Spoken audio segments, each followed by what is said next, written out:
Hello, I'm Professor Luigi Di Biase from the Albert Einstein College of Medicine at Montefiore Hospital in New York. So, precision medicine approach for recurrence of atrial fibrillation ablation is something very interesting to discuss and to present.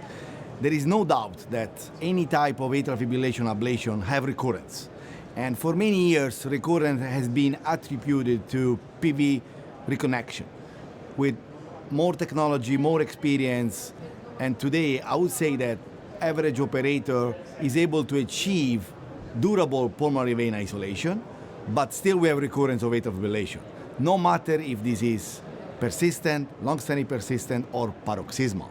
So can we actually identify with precision medicine, artificial intelligence, machine learning, can we identify which are the patients that will at least respond to PV isolation and the one that will not respond to PV isolation where something else needs to be done? I think this type of approach is innovative and new, and it's something that needs to be developed. The latest advance in the field of machine learning, precision medicine is probably the eye of the human is unable on his own or just by statistical analysis of big series of patients is unable to identify and predict which patient will respond to which therapy.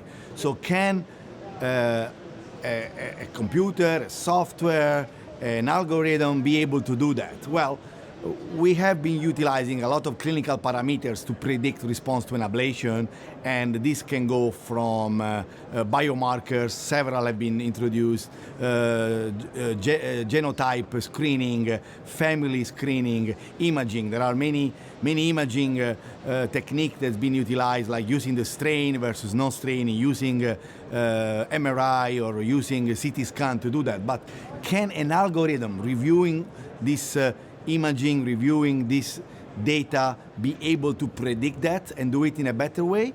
I think there's a lot of literature in regards to that, and I think this is very promising. I think that the research that is still required is something that I would, to make an analogy with cardiac resynchronization therapy. In cardiac resynchronization therapy, we know which are the patients responding to the procedure. We still don't have a way to predict which patient will respond, but we know that patients with a QRS duration more than 150, female gender, are patients that are going to respond better to the therapy. Can we apply this concept to ablation? I think the bigger problem is that we are so attached to the definition, paroxysmal, non-paroxysmal. I think this definition based on timing is wrong. I think we should try to, based on clinical characteristic of the patient, imaging and genotype and many more information, do some calculation and say, okay, I know this patient will respond to PV isolation only, and I know this patient will not respond to PV isolation only. Then we need research to say, okay, when they don't respond to PV isolation only, what are the areas that needs to be targeted? And this is the posterior wall, or the coronary sinus, or the left atrial appendage, or the superior vena cava, or none of this, or the vein of Marshall. I mean, I think that a software, a technology that is beyond the eye of the human will be very useful for this. It's very important to try to be open-minded and implement new techniques. Everything new, create always some barriers, but I think that, researchers need to be open-minded.